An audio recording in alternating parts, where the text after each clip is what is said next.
Jeff Gordons and the Dale Earnhardt Juniors and NASCAR driver heroes, I got to race against them and I got to hang out with them away from the racetrack and do all that. And as much as I love those guys, as much as I love all my race car driving buddies, I don't know if I want them having a SafeWay driving school. I've seen them drive on the street and they're great race car drivers and great people. They don't fit the philosophy of preventing the phone call nobody wants very well.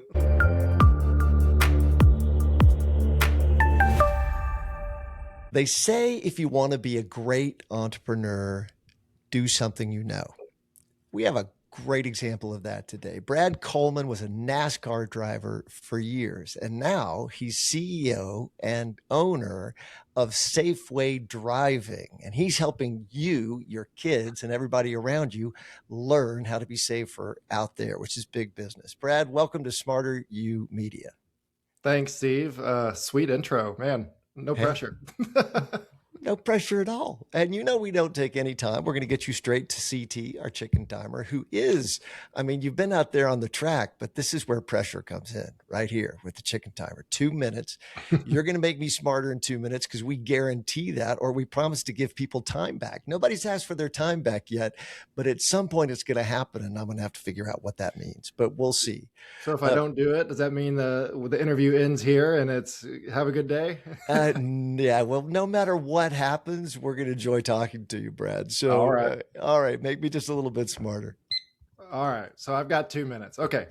I want to change the way you think about risk a little bit with driving and then risk in general. So like you said, former professional NASCAR driver, now the CEO of SafeWay Driving, a driver's ed school. We're one of the largest in Texas, one of the oldest, been doing this a long time. And I've studied a lot of crashes in my job. So one thing that I've learned, among many things, is that most crashes usually happen 5 to 10 seconds before impact. Like the collision is just kind of the final event. And what I mean by that is a driver follows another car a little too closely. They stop scanning the road ahead. Their attention drifts just for a moment to look at their phone or look at some scenery. Then someone brakes unexpectedly. Now they're forced into a split-second reaction. Right. And by then, physics have taken over and the rest is history. The best drivers, in my experience, aren't the ones with those superhuman reflexes like you would think of with race car drivers, but it's the ones that simply avoid putting themselves in that situation where the reflexes are required. Right. So they leave more space, they look further ahead, they assume that other people are going to make mistakes, as we've all seen. And what's fascinating about this is that it applies to pretty much everything in life. You think about businesses, they rarely fail because of one bad decision. Marriages usually don't end because of one conversation. Health problems aren't caused by one bad meal. Like they're the result of hundreds of tiny decisions that slowly remove your margin of error. If you think of it like that, the smartest people I know aren't better at reacting when things go wrong. They're better at creating that margin before things do go wrong. So the one question that I would encourage everyone to ask is, where in my life can I remove that margin, especially in the car? Where can I make those decisions even longer? Because whether you're driving, leading a company, you're married, raising kids, there you go. Coming through. No, but you're pretty much done, right?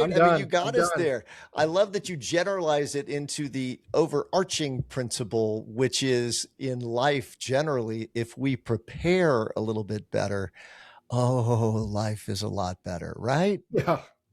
Yeah. And I love that you got straight into marriages. So everybody out there, if the relationship's not working, he's ringed up. You have seen this from both sides. When I watch a NASCAR race or a Formula One race, what blows my mind the most is how little space there is. How what seems to me to be almost no margin. That's probably why the high reflex folks like you are able to do those things. But aren't you essentially taught in NASCAR to plan ahead, but to plan ahead in a very different way? Oh, yeah. What people see is just the race itself. They don't see the weeks and weeks of preparation that start before you even get to the racetrack. It's reviewing footage from previous races at that track, seeing how the race went, seeing how the tires, how long they lasted, when did they come in for fuel, And then you get in the simulator, you practice different driving styles. And then you think about your competitors, like how do they drive? How are they going to do this race? How do they perform at this specific racetrack? There's a lot of preparation so that when you are touching the other car, not just super close, but touching them in NASCAR, not so much Formula One, that you're ready and that you're not going to have that accident. 100%. And that translates directly into everyday life with everyone driving. I mean, it's still one of the most hazardous things you can do in life is to get in a car, strap in, and go. Tell me some of that, because I think that's got to be what you start, maybe end your classes with, because you have to understand how important it is to pay attention to this message. Yeah, I mean, it's beautifully said, because it's something that's dangerous about driving is that everyone, I mean, not everyone, but almost every adult does it. So they just get a little used to it. They get a little complacent. They go, "Oh, it's no big deal. I do this every day." And we all forget that it is probably, for most of us, the most dangerous thing we do, unless you're working on an oil rig or doing some other kind of dangerous job. You're getting in this vehicle that weighs anywhere from 4,000 to nowadays 8,000 pounds. You got a bunch of explosive fuel just filled up in the gas tank, and we're just driving around. It's pretty crazy when you think of it. And you got people looking at their phones and doing all those things. And we don't try to fear monger our customers or our students. We do tell them the reality. It's important that parents do realize that this is dangerous. You need to take it seriously.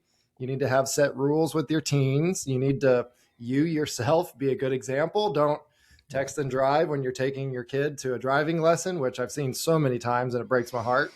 And it all sums up why Safeway exists, and that we exist to prevent the phone call that nobody wants. And that's really what it's all about. Well, these things are compelling. I mean, they truly are. It is not, you and I are on digital media right now, and everybody wants our attention all of the time. Some of the things that we still do, like driving, it's important that we don't let those things overlap. What's the secret? You have 52 years in the business that you've now taken over and acquired, that you bring into this. What do you then offer to your students, which is just a way to somehow get out of the texting world while you're driving? What's your formula? Yeah, Safeway Driving, like you said, been around 52 years.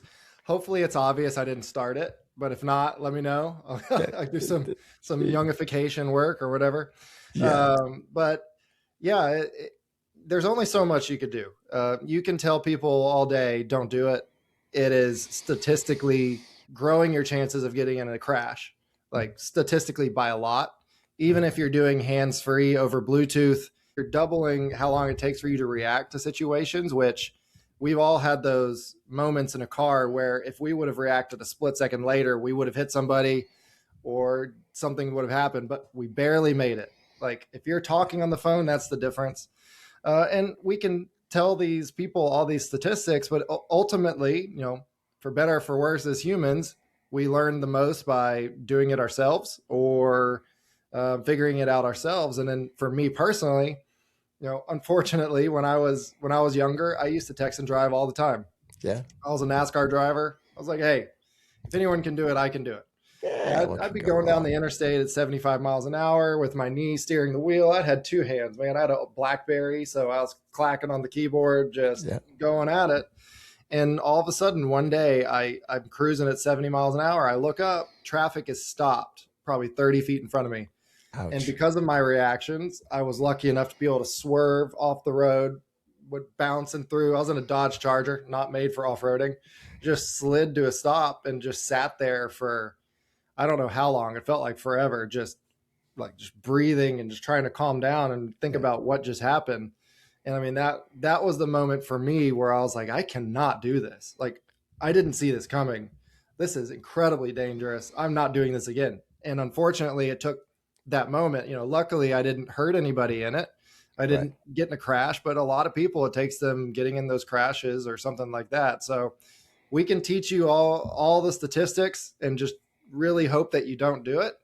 But unfortunately, it takes a lot of people learning for themselves. Yeah. I mean, it doesn't take long to drive anymore, almost anywhere. And just if you pay attention to other drivers and where their eyes are and where their hands are, it's everywhere. It's everywhere. Mhm. So that's why I asked, what's the plan? Right. So the way that you opened up was basically to say that it's about the things you do before you get into the problem. So what do you counsel people to do? Is it putting the phone away, or having your kids essentially get used to the phone not being within arm's reach? What is the sort of method that I can use to make it safer? Yeah, the ideal, which nobody's going to do probably, is put it in your trunk. Like put it in a backpack in the Put it trunk. in You the can't reach trunk. it there. So now we have, the CarPlays, the Android Autos, where the text messages show up on your screen. So Yeah. that doesn't work as much. But I mean, put it in your Yeah. glove box, put it in the center console, get it to where you're not going to see the screen light up, because we've been trained when we see that light up, we just want to grab it. A lot of Yeah. people it's a reaction that they don't even purposely do. So try to put it away. I mean, that's really the best thing you can do. So that's what we teach our students, and Yeah. hopefully they do it. Yeah. So have it so it's not available. And of course, the bigger problem continues to be that they're so useful, those Yeah. devices, that they have navigation in them. So if what I'm doing is navigating to a place that's all connected and I need to have that phone in order to fill in the blank. But that's the creme de la creme would be to not have it anywhere near you. And then it's basically self-driving cars that are Mm. coming almost certainly, most importantly, because of this fact, right? These statistics are the reasons we're Mm. going to make that happen. It's just going to save lives. Mm-hmm. Yeah, and you make a good point about the navigation. We teach our students about that as well, because sometimes you can't put your phone in the trunk. You need it to know where you're going. You need to clip it. And a lot of states have laws where your phone must be mounted. It can't just be loose if you're doing navigation. So you're Yeah. not holding it saying, "Oh, I was just checking the map, officer." Like, you're supposed to get it set, get it placed, then do your drive. And if you have to change it, if you need to respond to a text, if you need to do any of that, just pull over, take care of it. Most things we look at, most things we do are not worth doing it in the moment. It's not an emergency. It's TikTok, it's Instagram, it's a text message or something like that. So, yeah. I think, Pat, you just said the wisest thing we're going to manage to be able to say today, which just is, it may feel like it's pressing, but it's not usually pressing at all, right? Well, you were in NASCAR driving very fast. They say 200 miles an hour. And I've gone on tracks and done fun things like that. And I'm sure I wasn't going nearly as fast as you would go. But you thought that was crazy and challenging. How does business feel? It is so much easier in some regards, and it is much more difficult in others. Because business, I mean, there's all its other challenges. It's not the stress of it's 160 degrees in this car and I'm feeling 4 times the force of gravity pulling my head over and I hit the wall hard and it hurts my body. It's the stress of, okay, how are the financials looking? Okay, how are my people, people I work with, how are they doing? Are they feeling good about what they're doing? Are they meeting their goals? It's so different, and it's just as stressful, not nearly as nerve-wracking. That's something nice. I got used to being nervous on a weekly basis, just standing there with the national anthem playing, jets flying over. I'm like, oh my gosh, here we go. Like every week, just feeling it. If I'm at a sporting event and I hear the national anthem with a jet fly over, I get sent right back to it. And it's like, I'm not playing this football game. I'm okay. It's okay. But I still feel it. But yeah, I love business. You don't get the adrenaline. Definitely don't get the adrenaline and that satisfaction, but it's fun.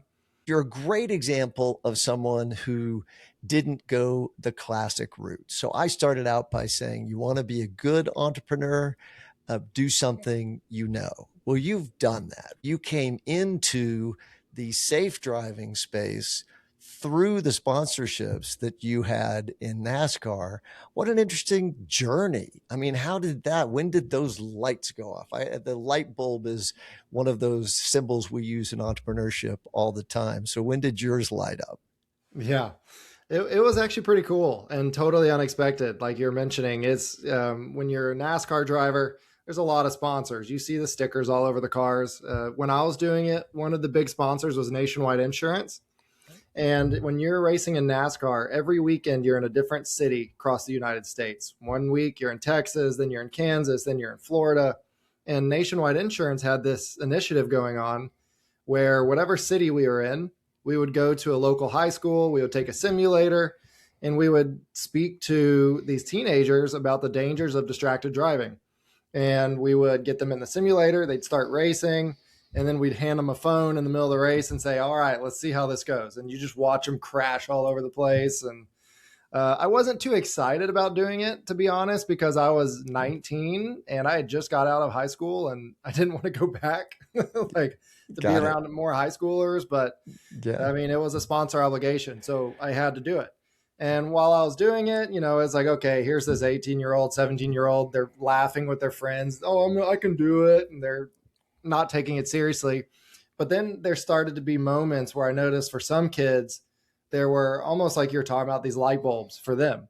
Yeah. And I would see it for a split second in their eye of like, they just realized they are actually not as good when they're holding their phone. And it was cool. And then eventually there started to be some that would say to me, man, I didn't realize just how much it affected my driving and all these things. And it was the light bulb moment for me of, well, this is really cool. And I think I just made a difference in this kid's life. And I knew I wouldn't race forever. Nobody can, nobody will. It's like, well, what am I going to do when I'm not racing? So that really sparked a series of events that led to me going back to the driving school owner that taught me when I was 15. I went through Safeway Driving in Houston. Same guy. Got my driver's license through him. I went back to him. I'm like, hey, I really enjoy doing this. Coach Walker. His name was Coach Walker. Look at that. You went back, the coach. So often it's the coaches who are doing those sorts of things, but you went back to Coach and found him and his driving school. Then what happened? Yeah. So I was like, Coach Walker, I really enjoy doing this. You've done this for a living for, at the point, 30 something years. What do you think? And he said, well, good news. Me and my wife, Jeannie, we want to retire. So what if you just bought us? And long story short, there it is.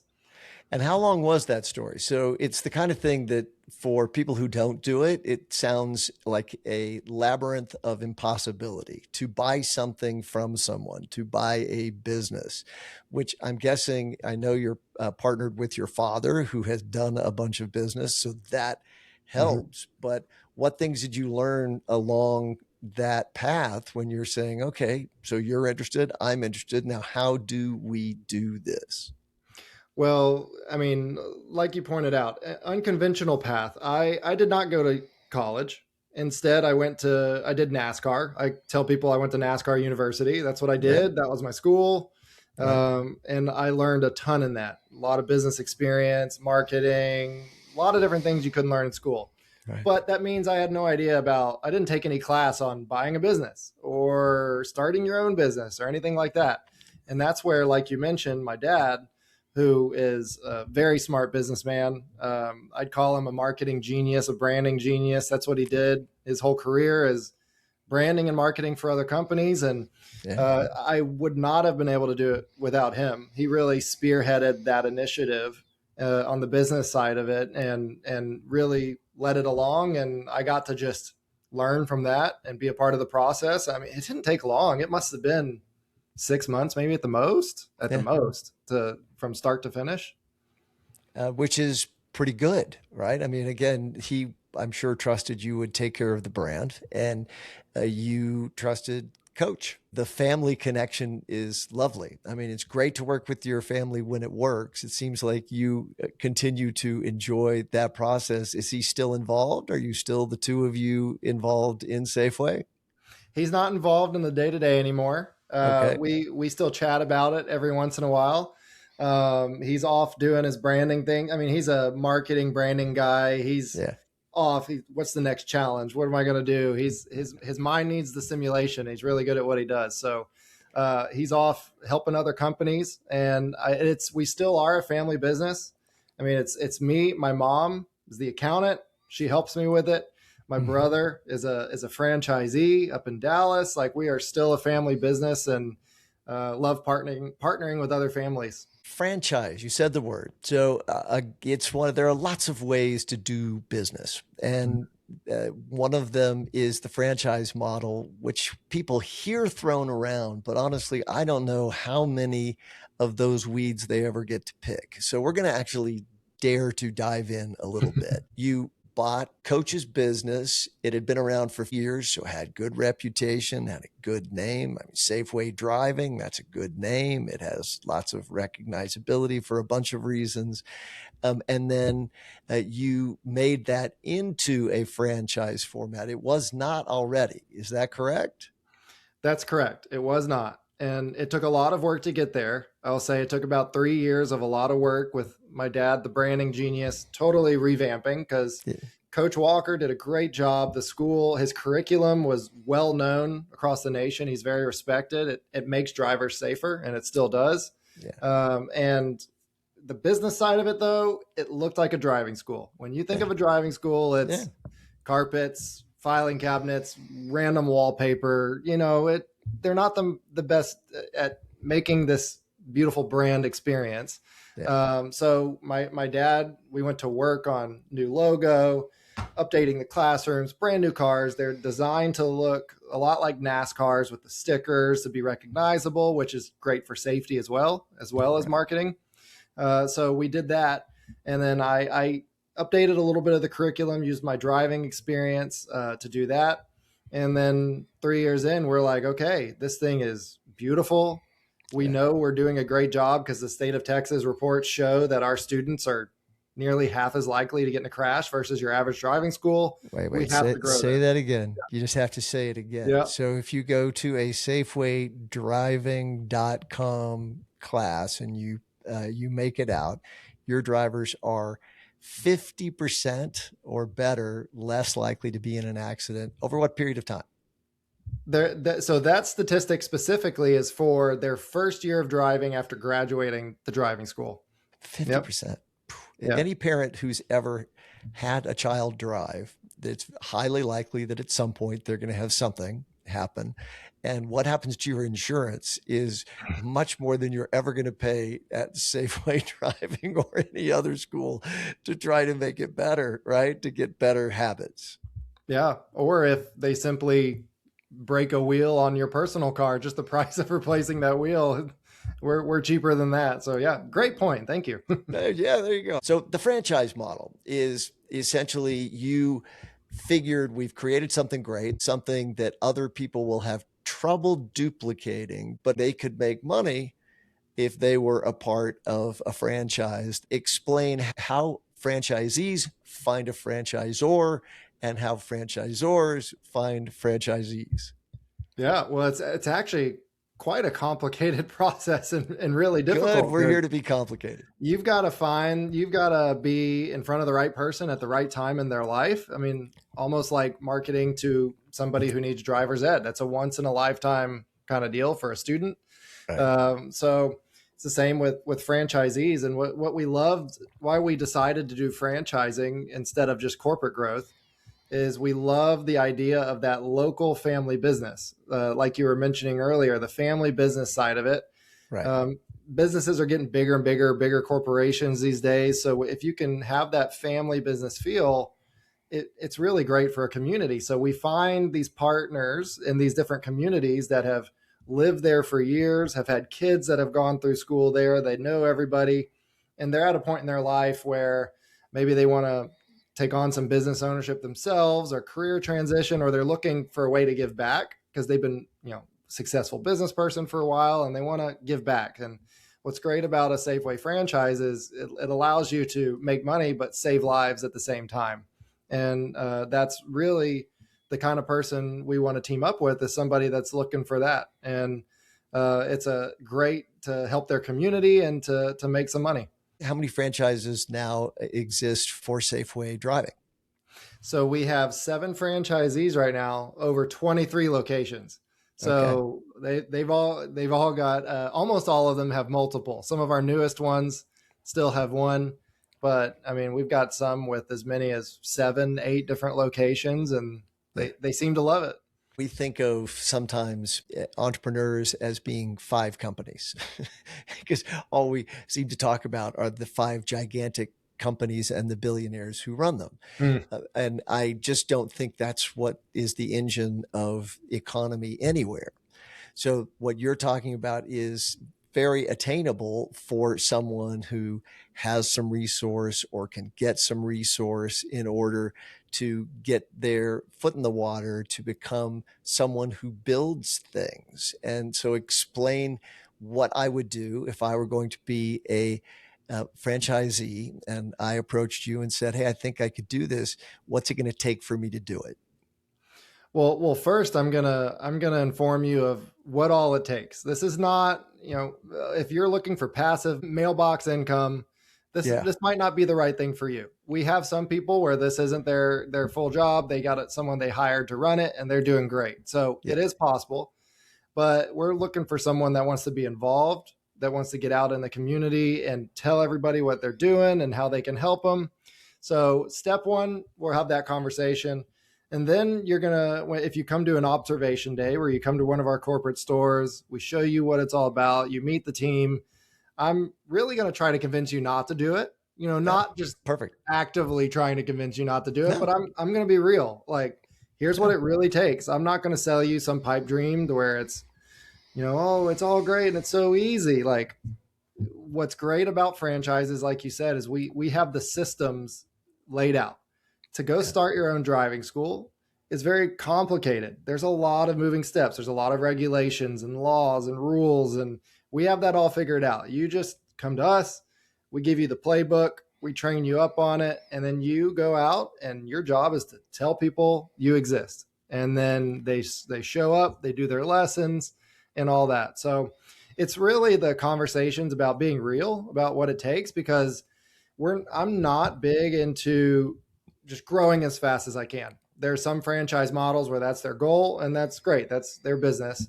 But mine, with what we do, with how I got into it, with my passion for actually making a difference on the roads, I'm doing it quality. Like, I want to make sure you're the right person and that we're the right fit for you and that we're going to make a difference wherever you open up. Like, I'm not just going to grow as fast as we can to make money. That ain't it. So it's a lot of that process. You come from places with networks with people who have done some pretty big things through their sponsorships when you were in NASCAR and the like. Are you still in touch with those people? I know that some of your heroes you worked with in the early days, Troy Aikmans and the Roger Staubachs of the world and the like. Are those people that you've managed to be able to keep in touch with as mentors and friends and advocates? No, I wish. That'd been really cool. That's it an honest was answer. such an honor to get to know them and for them to know who I am and to go to their house and to play catch with Roger Staubach was really cool. And I gotta say, I mean, I don't know how old he is, but the dude threw the hardest football I have ever caught in my life. It was a bullet. Still got the mark. Right, sure. And that was right after I got to hold his Heisman Trophy for a photo. Like that was really cool. Unfortunately, not still connected with him. Yeah. Ran into him my dad ran into Troy Aikman not long ago, and he was asking how I was doing. So they still know who I am, which is cool. That's awesome. But not actively involved. But like you're talking about my heroes, those guys were my heroes growing up.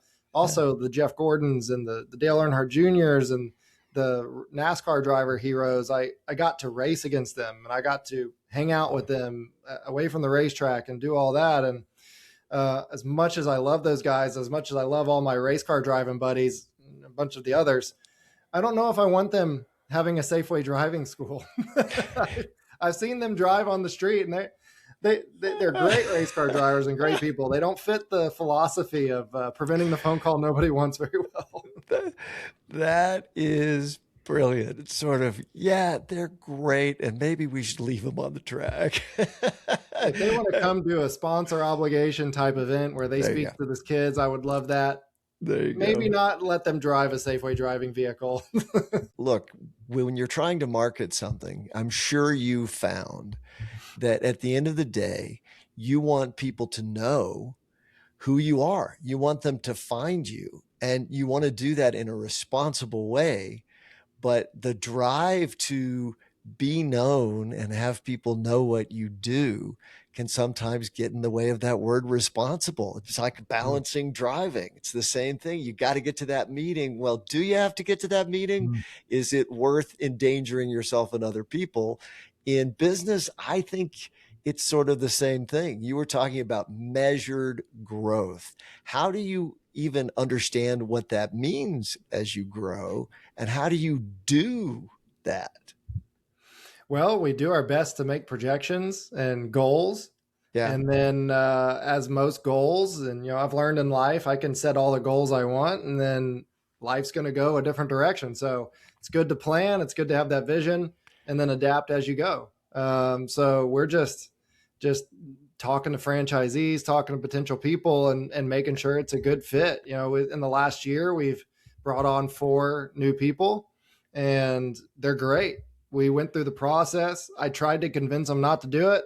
They still wanted to do it. So here they are, Yeah. and they're doing great, and they're making a difference in their communities. That's great. So what are those goals? 23 franchises out there. What are you hoping your growth curve will be? Ooh, that's a good question. I don't know Well, if I thank want you. to share that and be embarrassed. Well, I honestly think that it's a good thing to, it's a motivator, but at the other side of it, as you said, we pivot all the time because the universe is what it is. Yeah. So we're in Texas right now, and the way driver's ed works is it's state by state. So every state has different laws. It's not a nationwide deal where you get the curriculum set and you get everything set and then you just go. But luckily, Texas is a very big state, very big market, and Yeah. you could just go for Texas and have a very successful business and make a difference in people's lives. So right now, our goal is Texas. We started. Now we're in Dallas. We were just in Houston, in College Station, where Texas A&M is. Now we're in Dallas. Now we're in San Antonio. So the goal for the next couple of years is really Texas. We have a list of all the high schools we want to go after, all the demographics, where we're the good fit. And we're just going down the list, reaching out to people in those areas, seeing if they want to open up. And we could have 50 of them in Texas and barely, not even be at max capacity. So the goal is to do it, like I said, not too fast. So at this point, if I could keep adding 5 a year, I'd be happy with that. 5 quality people, or 6, maybe 1 every 2 months. And, if you do that, it just eventually all of a sudden you're at 100. And what is the relationship between the franchisee and you? In other words, you have signed an agreement, so they are essentially using the tools you give them. They also, I'm sure, have some constraints that are what it is they can do or how they can do it, or it wouldn't fit under the SafeWay driving world.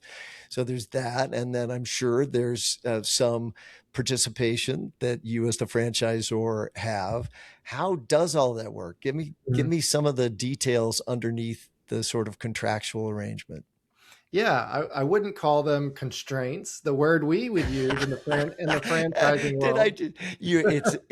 I'm going to enable you. I don't know if that's good either. It is brand standard is what we would call them. So okay, if you're going to do something, does it meet brand standards? Does it meet all the standards we've set out in this book?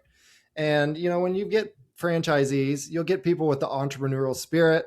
They're going to want to try stuff. So finding a way to allow them to try certain things or give us their ideas, because a lot of them do have really good ideas, but we also want to make sure they're not going and doing something that is going to hurt the brand and other franchisees' investments. So it's big in protecting that. Like our car, that's what our car looks like. This is our biggest marketing piece.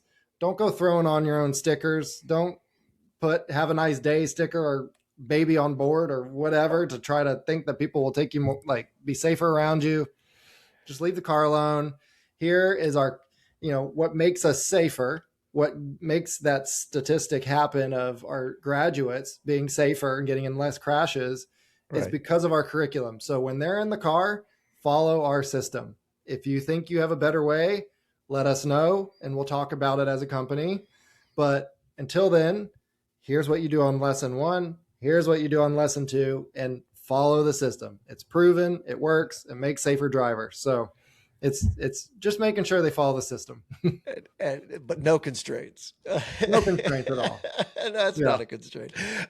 So what examples in your mind or come to mind with, that sort of the challenges in that relationship where somebody essentially either does something and you hear about it, or they come and they say, I really want to do this thing. And you say, I don't think that fits what we do. Have you had times where that was very difficult to get through? Yes, we have. And what's hard about it is it's not necessarily a bad idea. It's like, oh, that's a great idea. I wish we could do it. That's not what we're going for here. Yeah. And we don't have the capacity for it. We don't have the resources. And then when you're a franchise company, you have to look out for every franchisee. So if one person wants to do one thing at one location, but another one's not going to do it, well, then you start to hurt the customer, because a customer could go and get, if they go to a Chick-fil-A and get a cheeseburger, and then all of a sudden they go to the next Chick-fil-A and like, wait, you don't have a cheeseburger. Like, well, that one guy thought he would get higher sales by having a cheeseburger. It hurts the brand. You don't know what you're going to get. So we want to make sure that, number one, everything's going to be safe and follow our standard, and that we look consistent. Now, driving schools are a little different in that somebody's not going to one day be in Houston and do one driving lesson and the next day be in Dallas and do another driving lesson there. But we do have families that are multi-generational that have come through us. And we have a lot that have, for example, grown up in Houston. They went through Safeway and then they moved to Dallas, and now their kids are going through Safeway there.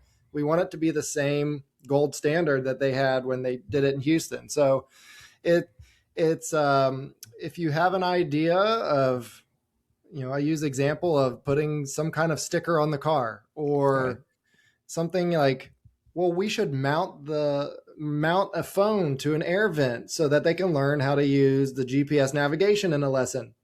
Great idea. And maybe one day we figure out a way to do that. We're not doing that right now. Like things like that, where it's all, they have the best intention and not necessarily a bad idea, but it's not right now. Great idea, but not here. Thank you. You brilliantly skirted the underlying dynamics, which you don't have to talk about if you don't want. But if someone comes and makes a deal with you, I know you have a couple of franchisees who are in 7 figures a year zones where they're doing very well. Upfront costs, you've talked about how about $90,000 a car, you think about it per car. So if somebody's thinking, how do I get into business? They have a better idea of this as a modality for them to get in. Well, something that I think is really appetizing about our franchise model is that I'm gonna correct you a little bit on the numbers. Good. You were quoting the average revenue per car that somebody has at their school it's about 87,000 per car on average. To start a franchise is anywhere from 55,000 to 180 to all in to get up and running, which, if you know anything about franchising or starting a business in general, that's really low. Like if you want to go start a McDonald's or Whataburger, you've got millions of dollars in location build out, and it's going to take you over a year of build out and processes and doing all that. You can be up and running in 6 weeks with us it's a lot of money to a lot of people, but in the grand scheme of things of business and franchising, not a lot of money. And you don't have to have a big storefront that you do a build out. If you want to, we'll encourage that because it helps with your identity in the community. But we have people that they meet at parking lot. Like they have an established drive site that we call them.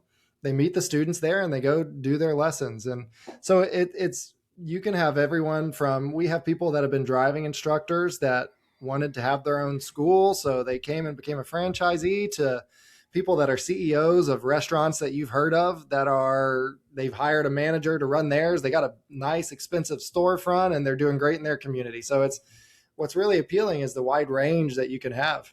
It is just another way that people can harness the entrepreneurial spirit and find their ways to build something for them. And like you said, for the community. Mm-hmm.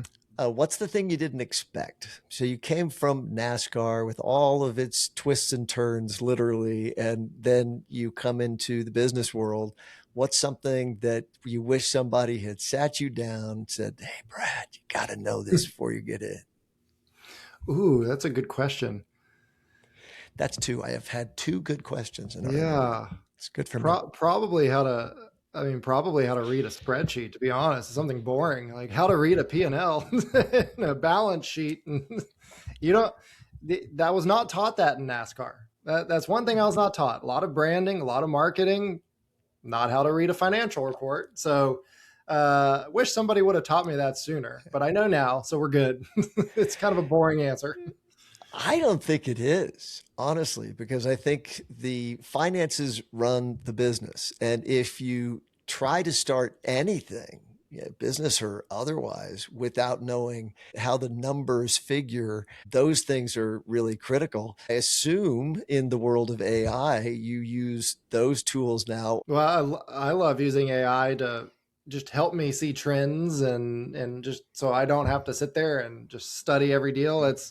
AI is great. I love it. And when you know your finances, something I'm very passionate about is reinvesting into the business and making it just continually improving the customer experience when we can, as technology evolves and as what people expect evolve as a customer base. I want to meet them there because I want them to have a great experience and make it as frictionless as possible so that they can get to the end result, which is having a safe driver.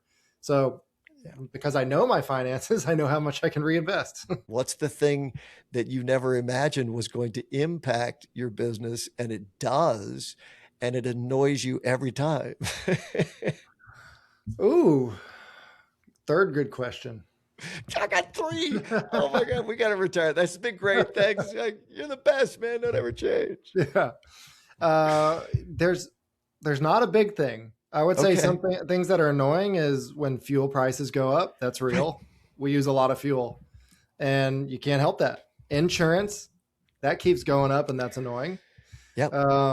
Everyone feels those things. It's, your bottom line can shift when 1 month the Strait of Hormuz or Hormuz, or however you say it, is open versus being closed. Like all of a sudden your fuel prices go up. So world events, I would say, is frustrating with that. But it's all part of it.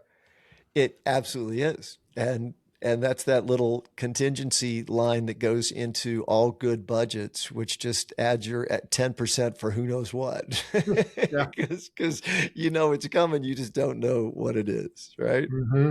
As you continue to marshal your efforts in communities in order to make those communities safer, you see people as humans doing things to make the world a better place. Oh, I mean, the most recent thing I saw could sound silly, but I mean, you probably know who JJ Watt is, the football player. He's not from Houston. He lives in Houston now. He's very close to where I am. He's a big hero here in Houston. People love him for the work he's done giving back. And most recently, he was in New York City at the World Cup. And a fan tweeted, "Oh man, I just saw JJ Watt at the bar and I didn't have the courage to say hi. He's my favorite player ever." JJ Watt tweeted him, said, "Where are you at now? I'll be there." And he went and he met him and they had this incredible exchange. This guy's life was made. I mean, it's things like that, like taking the time to just be there for people. Anyone who does that is an inspiration to me, and that's encouraging. Well, we're going to include, as we publish this interview, we'll include the handles so people can reach out and find your business and find you and the like. How good do you feel like you are at still being open so someone could come and find you if they had a great thing that you could do together, or that that they thought they could add to what you do. Oh, very open. Yeah. I'm very open to that. I love meeting people, talking to people. If they want to send me a DM on X or Twitter, whatever you want to call it, like go for it. I would love to hear. It doesn't mean I can do it or I have the capacity, but if it works out and it's a great opportunity for both of us, I would love to do it. I want to go back a little bit to your fun sort of origin story, because you talk about being a professional driver at the age of 15. That is a rare thing to happen. How did you get discovered on a little go-kart track? I just love that story.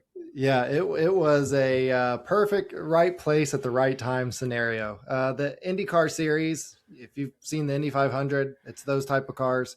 They used to race in downtown Houston. So when I was 10, 11 years old, I'd loved going to those races. There was a little indoor go-karting center here, and I went there and was racing, and I guess I was doing pretty good. And it happened to be one of the team owners was there, who's by the name of Price Cobb, who's, if you're big into endurance racing or Le Mans racing, he's won the 24-hour Le Mans. He raced for Jaguar, Porsche, Mazda, all these big companies. And he was there and came over to me and my dad, was like, "Hey, you're pretty good. How long you been racing?" And my dad's like 15 minutes. What do you mean? And he's like, "No, like this kid's got to be racing go-karts somewhere." And that's when I learned that you can actually race go-karts. And that sent me down the path. And Price Cobb ended up being one of my big mentors. And I ended up living with him for a while, traveling the country, racing cars. And he sent me down this path that I am now. That's a little bit of lightning striking, because you didn't do something. A lot of my stories tend to be where I was crazy enough to reach out to someone, and that led to something, because if you don't try, you'll never know. That's good. It's hard to do. It takes courage. Like everything, harder the first time. Yep. Good or bad. All right. Well, when we wind down here, we always try to be better owners of our own information. As somebody who's in the franchise market, as someone who's been in sports, there's so many pieces of information swirling around in those worlds. But can you give me something that will help me be a better curator of information, so my information is a little bit better and that makes me a bit smarter? Man, I think you should be teaching me that. You're obviously a very deep vessel with a lot of wisdom, and you're a great communicator. What do you rely on when you're trying to sort of keep up with what is happening in the business and or franchise market on a monthly to yearly basis?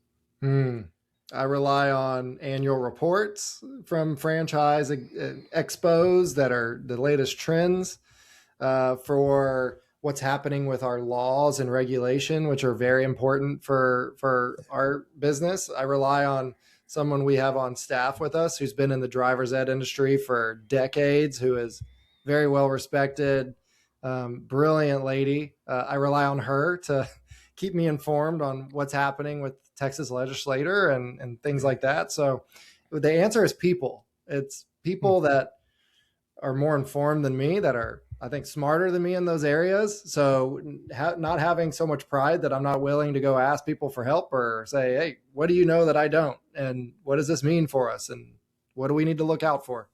Yeah, I think that's lovely, because we all do find, and you hope you get good information from those people, particularly who you're paying. I mean, the people on the payroll, yeah. If they're keeping up, that helps. And you as the CEO can't know everything. That's just not the way it works. Oh yeah. And I definitely don't. Well, Brad, before we got on, you said, "I don't know, this 2-minute thing, it's lots of pressure." Coming from a NASCAR driver, to think that smarterUmedia would add any pressure at all to your life makes me sort of giggle.